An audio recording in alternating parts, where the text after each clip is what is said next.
ನೋಡಿ, ದೇವ್ರ ಕೈಯಲ್ಲಿ ಇದೆ ಸಮಯ. ಅವನ್ ಹೆಂಗ್ ಬೇಕಾದ್ರೂ ಸಮಯನ ಚೇಂಜ್ ಮಾಡ್ಬಿಡ್ತಾನೆ ಅಂತ ಎಲ್ರು ಹೇಳ್ತಾ ಇರ್ತಾರೆ. ಹಿರಿಯರಿಂದ ಬಂದಂತ ಮಾತಿದು. ಈಗ ಚಾಲೆಂಜಿಂಗ್ ಸ್ಟಾರ್ ದರ್ಶನ್ ಸರ್ ಅವರು, ವಿನಯ್ ಕುಲಕರ್ಣಿ ಅವರು ಇಬ್ರು ಕೂಡ ಆತ್ಮೀಯ ಸ್ನೇಹಿತರು. ಬಹಳಷ್ಟು ಆತ್ಮೀಯ ಸ್ನೇಹಿತರು ಇವರು. ದರ್ಶನ್ ಸರ್ ಆಗ್ಲಿ, ವಿನಯ್ ಕುಲಕರ್ಣಿ ಅವರಾಗ್ಲಿ ಬಹಳ ಆತ್ಮೀಯ, ಅಷ್ಟೇ ಆತ್ಮೀಯತೆಯಿಂದ ಇದ್ದಂಥವ್ರು. ದರ್ಶನ್ ರವರ ಮನೆಗೆ ಹೋದಂತ ಸಂದರ್ಭದಲ್ಲಿ ವಿನಯ್ ಕುಲಕರ್ಣಿ ಊಟ ಮಾಡೋದು, ಎತ್ತಿನ ಗಾಡಿ ಓಡಿಸೋದು. ಸೊ ಬಹಳ ಅವರ ಫಾರ್ಮ್ ಹೌಸ್ ನಲ್ಲಿ, ಮೈಸೂರಿನ ಫಾರ್ಮ್ ಹೌಸ್ ನಲ್ಲಿ ಅವರು 1 ಡೇ 2 ದಿನ 3 ದಿನದ ಗಟ್ಟಲೆ ಅಲ್ಲೇ ಇದ್ದು ಎಂಜಾಯ್ ಮಾಡೋದು ವಿನಯ್ ಕುಲಕರ್ಣಿ ಅವರು. ಇಂತಹ ಒಂದು ಬಾಂಧವ್ಯವನ್ನು ಹೊಂದ್ಕೊಂಡಿದ್ರು ದರ್ಶನ್ ಸರ್ ಮತ್ತು ವಿನಯ್ ಕುಲಕರ್ಣಿ ಅವರು. ಇನ್ನು ವಿನಯ್ ಕುಲಕರ್ಣಿ ಅವ್ರ ಮನೆಗೆ ಕುಟುಂಬಕ್ಕೆ ಭೇಟಿ ನೋಡೋದು ದರ್ಶನ್ ರವರು. ಸೊ ಈ ತರ ಬಾಂಧವ್ಯ ವಿನಯ್ ಕುಲಕರ್ಣಿ ಮತ್ತು ಚಾಲೆಂಜಿಂಗ್ ಸ್ಟಾರ್ ನಟ ದರ್ಶನ್ ಸರ್ ಮಧ್ಯೆ ಇತ್ತು. ಆದ್ರೆ ಈಗ ಎಂತಹ ಪರಿಸ್ಥಿತಿ ಬಂದೊದಗಿದೆ ನೋಡ್ರಿ.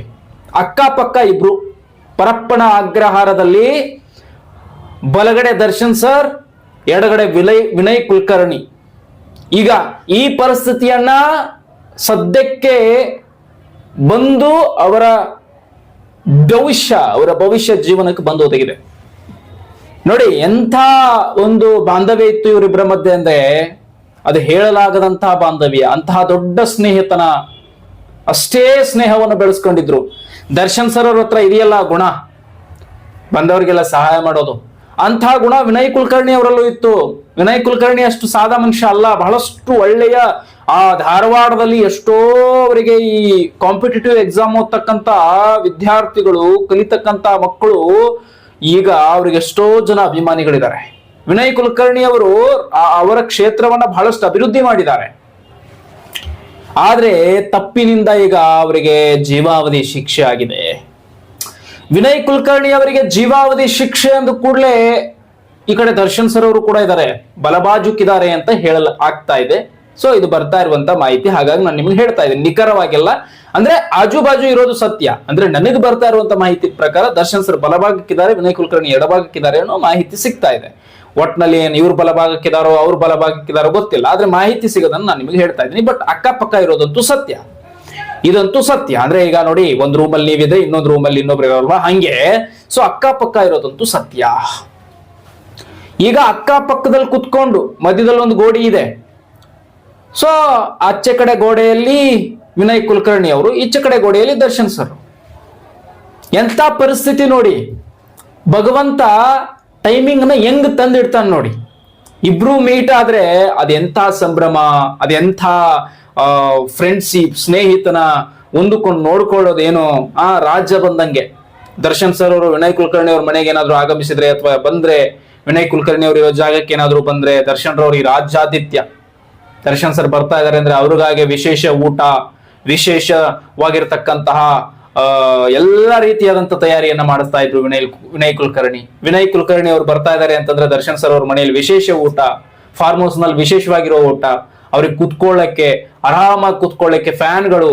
ಸೊ ಎಲ್ಲಾ ರೀತಿಯಾದಂತ ತಯಾರಿಗಳನ್ನ ದರ್ಶನ್ ಸರ್ ಮನೆಯಲ್ಲಿ ನಡೀತಾ ಇತ್ತು. ಅಂತಹ ಅದ್ಭುತವಾದಂತಹ ಇಬ್ರು ಸ್ನೇಹಿತರು ಈಗ ಒಬ್ರಿಗೊಬ್ರು ಅಕ್ಕಪಕ್ಕ ಇದ್ರು ಮುಖ ನೋಡ್ಲಿಕ್ಕೆ ಆಗದೆ ಇರುವಂತ ಪರಿಸ್ಥಿತಿ ಬಂದು ಇಕ್ಕಟ್ಟಿಗೆ ಸಿಕ್ಕಾಕೊಂಡಿದಾರಲ್ಲ, ಇದು ಭಗವಂತ ತಂದಿರುವಂತ ಕೆಟ್ಟ ಸಮಯ ಅಂತ ಹೇಳ್ಬೋದು ಅವರಿಬ್ಬರಿಗೂ ಕೂಡ. ಇನ್ನು ಇವರಿಬ್ಬರ ಸ್ನೇಹದ ವಿಚಾರದಲ್ಲಿ ಬಂದ್ರೆ, ವಿನಯ್ ಕುಲಕರ್ಣಿ ಅವರು ದರ್ಶನ್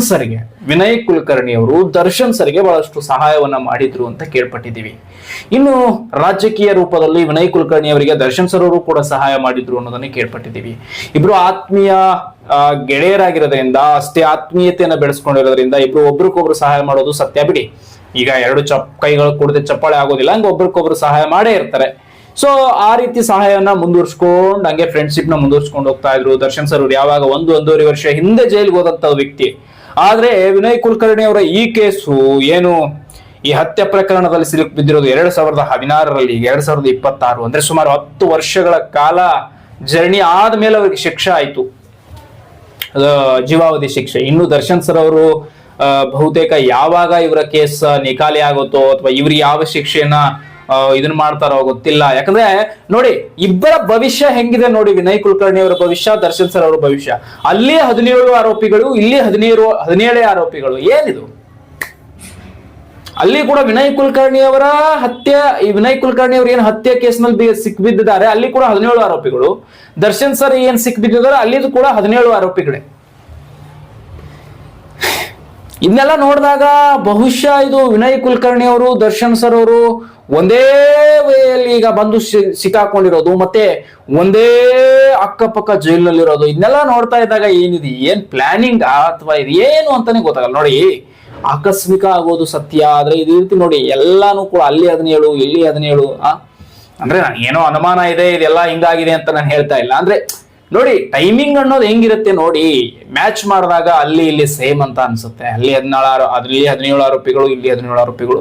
ಬಟ್ ಅಲ್ಲಿ ನಡೆದಿರೋದು ಪವಿತ್ರ ಗೌಡ ಅನ್ನುವ ಒಂದು ಹೆಣ್ಮಗಳ ವಿಚಾರದಲ್ಲಿ, ಇಲ್ಲಿ ನಡೆದಿರೋದು ಒಂದು ರಾಜಕೀಯ ಗೌಡನ ಹತ್ಯೆ ವಿಚಾರದಲ್ಲಿ, ಯೋಗೇಶ್ ಗೌಡನ ಹತ್ಯೆ ವಿಚಾರದಲ್ಲಿ. ಸೊ ಪ್ರಕರಣದ ಸುದ್ದಿ ಬೇರೆ ಆಗಿದ್ರು ಕೂಡ ಸುದ್ದಿಯ ವಿಚಾರಗಳು ಮಾತ್ರ ಹಾಗೆ ಇದೆ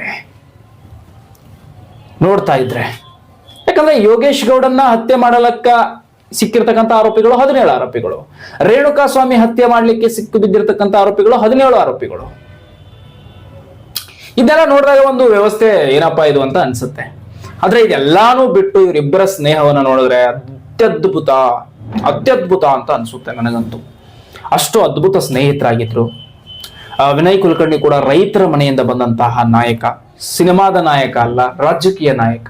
ದರ್ಶನ್ ಸರ್ ಸಿನಿಮಾ ಚಿತ್ರರಂಗದ ನಾಯಕ ಮತ್ತು ಅದ್ಭುತವಾದಂತಹ ಕರ್ಣನಂತಹ ಕೈಗಳನ್ನು ಹೊಂದಿದಂತಹ ನಾಯಕ, ಚಾಲೆಂಜಿಂಗ್ ಸ್ಟಾರ್ ದರ್ಶನ್ ಸರ್ ಬಹಳ ಅದ್ಭುತವಾದಂತಹ ವ್ಯಕ್ತಿ. ನೋಡಿ, ವಿನಯ್ ಕುಲಕರ್ಣಿ ಕೂಡ ಅದ್ಭುತವಾದಂತಹ ರಾಜಕಾರಣಿ. ಆದ್ರೆ ಯಾವಾಗ ಇಂತಹ ದುಶ್ಚಟದ ಕೈಗಳಿಗೆ ಹಾಕಿದ್ರು, ಯಾವಾಗ ಇಂಥ ಕೆಟ್ಚಟದ ಹಿಂದೆ ಬಿದ್ರು, ಬಹಳಷ್ಟು ತಮ್ಮ ಜೀವನವನ್ನು ನಾಶ ಮಾಡ್ಕೊಂಡ್ರು.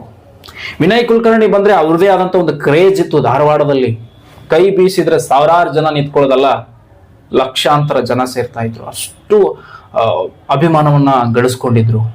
ಎಲ್ಲ ಹಾಳು ಮಾಡ್ಕೊಂಡ್ಬಿಟ್ರು. ನೋಡಿ, ಈಗ ದರ್ಶನ್ ಸರ್ ಅವರ ವಿಚಾರವಾಗಿಯೂ ಕೂಡ ತೀರ್ಪು ಹೊರಗಡೆ ಬಂದಾದ್ಮೇಲೆ ಹೆಂಗಿರುತ್ತೆ ಅಂತ ನೋಡ್ಬೇಕಿದೆ. ಬಹುಶಃ ಅವರು ಆರೋಪ ಮುಕ್ತರಾಗಿ ಬರ್ತಾರೆ ಅನ್ನೋ ನಂಬಿಕೆ ರಾಜ್ಯದಲ್ಲಿ ಅವರ ಅಭಿಮಾನಿಗಳು, ಸೆಲೆಬ್ರಿಟೀಸ್ಗಳು, ಅದರಲ್ಲಿ ನಾನು ಒಬ್ಬ, ಅವರು ಆರೋಪ ಮುಕ್ತರಾಗಿ ಹೊರಗಡೆ ಬರ್ತಾರೆ ಅನ್ನೋದು ಒಂದು ಆಸೆ. ಹಾಗೆ ಆಗ್ಲಿ ಅಂತ ನಾನು ಕೈ ಮುಗಿದು ತಾಯಿ ಚಾಮುಂಡೇಶ್ವರಿ ಹತ್ರ ಕೇಳ್ಕೊಂತಾನೆ ಇರ್ತೀನಿ.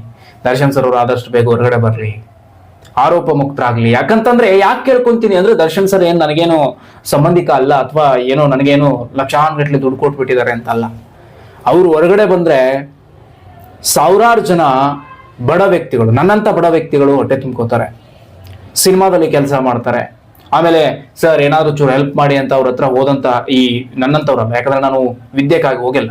So challenging star Darshan sir ಅವ್ರ ಹತ್ರ ನನ್ ವಿದ್ಯೆ ಕಲಿಬೇಕು, ನನ್ ಮುಂದಿಸು ಏನಾದ್ರು ಸಹಾಯ ಮಾಡಿ ಅಂತ ಕೇಳಿದ್ರೆ ಅವರ ಸರ್ಟಿಫಿಕೇಟ್ ಅನ್ನು ನೋಡಿ ದುಡ್ಡು ಕೊಡುವಂತ ನಾಯಕ ನಟ, ಎಷ್ಟೋ ಜನರ ಬಾಳಿಗೆ ಬೆಳಕಾಗುವಂತ ನಾಯಕ ನಟ.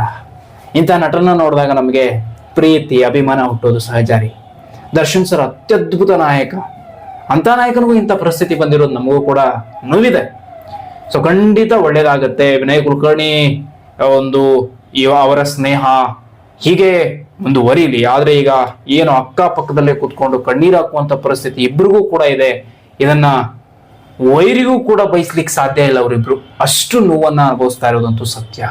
ವಿನಯ್ ಕುಲಕರ್ಣಿ ಆಗಿರ್ಲಿ ಅಥವಾ ಚಾಲೆಂಜಿಂಗ್ ಸ್ಟಾರ್ ದರ್ಶನ್ ಸರ್ ಆಗಿರ್ಲಿ, ಅವರಿಬ್ರು ಕೂಡ ಇವತ್ತು ಅನುಭವಿಸ್ತಾ ಇರೋ ನೋವು ಹೇಗಿದೆ ಅಂದ್ರೆ, ಬೇಡ್ರಪ್ಪ ಇದು ನಮ್ಮ ವೈರಿಗೂ ಕೂಡ ಇಂಥ ನೋವು ಬೇಡ ಅಂತ ಹೇಳುವ ಮಟ್ಟಿಗಿದೆ. ಅಷ್ಟು ಕಷ್ಟದ ದಿನಗಳಲ್ಲಿ ಇವತ್ತು ಇಬ್ರು ಕೂಡ ಇದ್ದಾರೆ.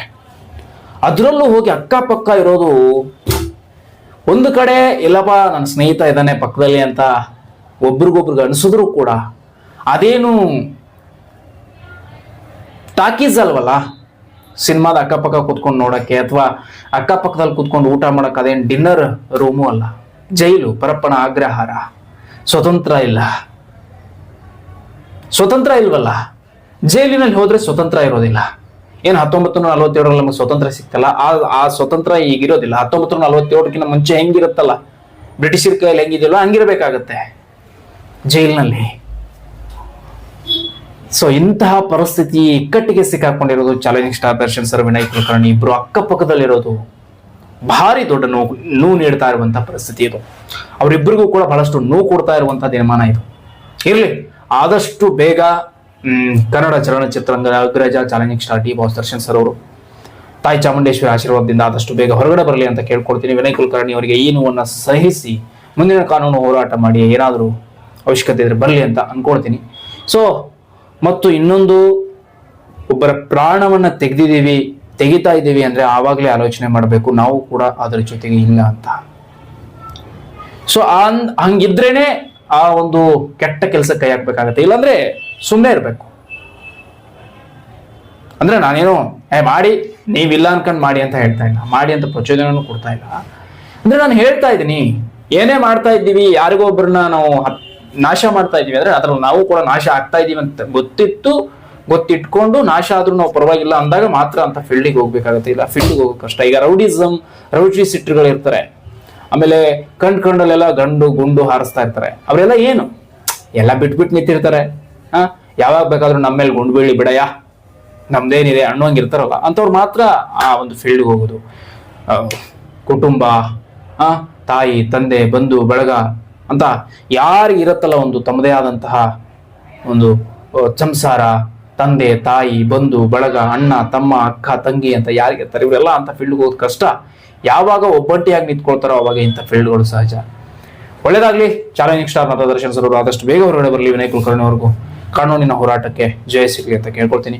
Thank you so much. ಮುಂದಿನ ನೋಡೋದ್ರಲ್ಲಿ ಮತ್ತೆ ಭೇಟಿ ಆಗ್ತೀನಿ. ದಯವಿಟ್ಟು ನೀವು ಚಾಲೆಂಜಿಂಗ್ ಸ್ಟಾರ್ ದರ್ಶನ್ ಸರ್ ಅಭಿಮಾನಿಗಳಾಗಿದ್ದರೆ ದಯವಿಟ್ಟು ತಕ್ಕಂತ ಚಾನಲ್ನ ಸಬ್ಸ್ಕ್ರೈಬ್ ಮಾಡಿ, ಆದಷ್ಟು ಶೇರ್ ಮಾಡಿ. ಮತ್ತು ಸಬ್ಸ್ಕ್ರೈಬ್ ಮಾಡೋದ್ರ ಜೊತೆಗೆ ನೀವು ಇನ್ನಷ್ಟು ಈ ಒಂದು ಚಾನಲ್ನ ಪ್ರೀತಿಯಿಂದ ಪ್ರೀತಿಸಿ ಶೇರ್ ಮಾಡಿ. ಮತ್ತೆ ಸಿಗೋಣ ಮುಂದಿನ ನೆಕ್ಸ್ಟ್ ವಿಡಿಯೋದಲ್ಲಿ.